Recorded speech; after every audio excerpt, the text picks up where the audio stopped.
രണ്ടറ്റവും കൂട്ടിമുട്ടിക്കാനുള്ള ഓട്ടത്തിനിടയിൽ പലപ്പോഴും ജീവിതം ആസ്വദിക്കാൻ നമ്മൾ മറന്നു പോകുന്നു.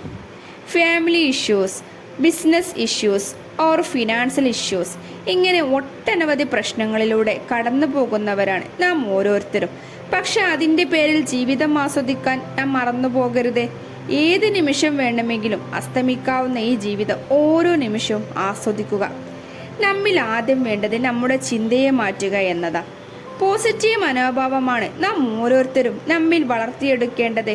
നമുക്ക് എത്ര സ്നേഹം കിട്ടിയാലും പണം കിട്ടിയാലും നമ്മളുടെ ഫാമിലിയിൽ നിന്ന്, ഫ്രണ്ട്സിൽ നിന്ന് എത്ര ഹാപ്പിനെസ് ലഭിച്ചാലും, ലൈഫിൽ എത്ര അച്ചീവ്മെൻറ്റുകൾ നേടിയാലും, സക്സസ്ഫുൾ ആയാലും, ഹാങ് ആയ മൊബൈൽ പോലെ ഒന്നിനോടും ഒരു പോസിറ്റീവ് മെൻറ്റാലിറ്റി ഇല്ലാത്ത രൂപത്തിലേക്ക് നാം ആയി ചേരാറുണ്ട്.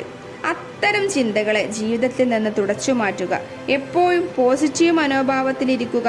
ഓരോ നിമിഷവും ആസ്വദിക്കുക. ജീവിതത്തിൽ സന്തോഷം കണ്ടെത്തുക. സന്തോഷിക്കാൻ പഠിക്കുക. അടുത്ത പോയിന്റുമായി വീണ്ടും കാണാം.